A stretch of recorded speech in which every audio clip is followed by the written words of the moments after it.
Welcome to your final video we're going to have before we get to our winter break here. And our final video is going to be on adding and subtracting radicals, and that'll finish up our exponent and radicals unit here. So to begin with, let's look back at a connection we can make to adding polynomials. And when you look at our trinomial plus our trinomial here, when you added these together, we needed to make sure that our variable and our exponent were both the same in order for them to be like terms. We said x squareds can only go with other x squareds, x's with x's, so on and so on. We just need to make sure that we're seeing that connection. X squared has to be the same as x squared can't go with x. So when we added our polynomials together, we simply combined our like terms by adding the coefficients and keeping the x squared, and so on the same. And so we're going to use this example to look at a problem such as this.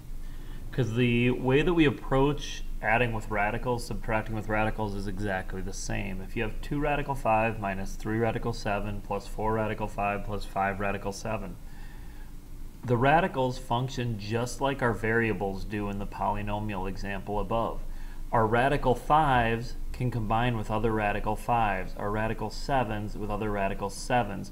We can only put our like terms together. So I can simplify that by saying I have 2 radical 5s and 4 more radical 5s makes 6 radical 5s. And I have negative 3 radical 7s and 5 radical 7s, and so I can add those together to get 2 radical 7s. So it's very, very, very similar to what we've done previously.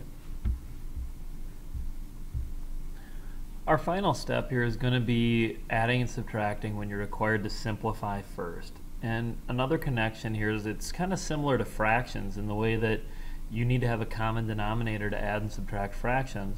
You need to have the common radical in order to be able to add and subtract radicals.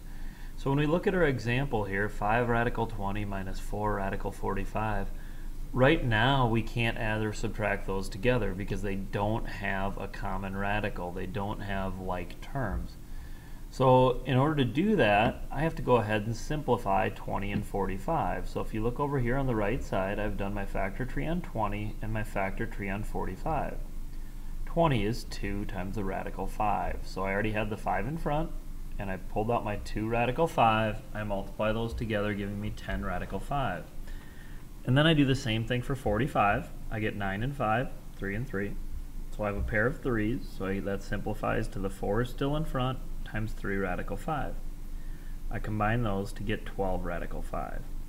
Now, to finish, I now have like terms. I now have my similar radicals. And so I can do 10 radical 5 minus 12 radical 5 and get negative 2 radical 5. That's as difficult as these are going to get. We're not going to overcomplicate things. Just you need to understand the concept that when you're adding and subtracting radicals, they can only go together if they are like radicals or if they are like terms in that way. So we may have to simplify to get ourselves some like terms, and then you are done.